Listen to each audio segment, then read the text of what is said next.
Um, Amrit, would you say that 10 minutes when Australia lost 3 wickets was practically when India was able to stay alive, save the test match and stay alive?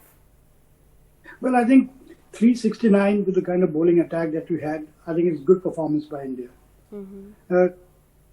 Especially, I think what Sundar did was exceptional.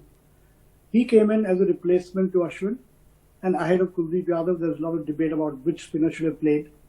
Now, Sundar has been playing first-class cricket for 4 years. He's in his 5th season. He's got only 30 first-class wickets.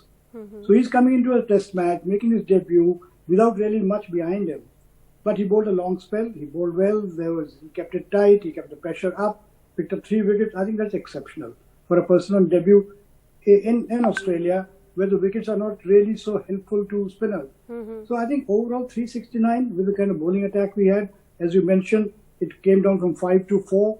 I think we've done well. Anis, even for Shardul Thakur, this is practically his first test match, though this is his second. But in the other test match that he played, his first, he got injured and he couldn't bowl for very long.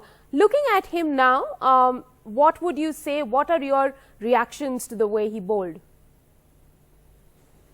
Well, I'm quite impressed, as I mentioned, Rika, yesterday.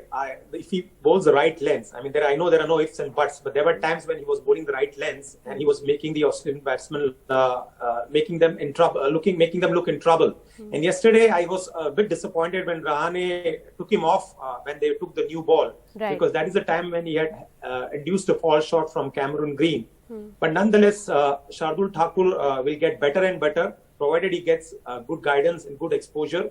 And he's got the talent because he can move the old ball, and that is what is required in Indian conditions.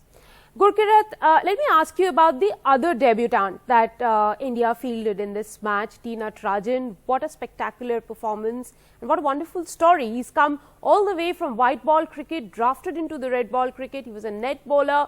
Now he is with the Indian team. What did you think of the performance that he put up, and that the spirited way in which he ended Australia's resistance? In fact, the lower order was trying to frustrate the Indians. I think it's stuff of dreams. I mean, hardly would you ever come across a story where a net bowler has been able to make his debut across 3 formats. And credit to him, because he also, like Washington Sundar, doesn't have a lot of first-class experience.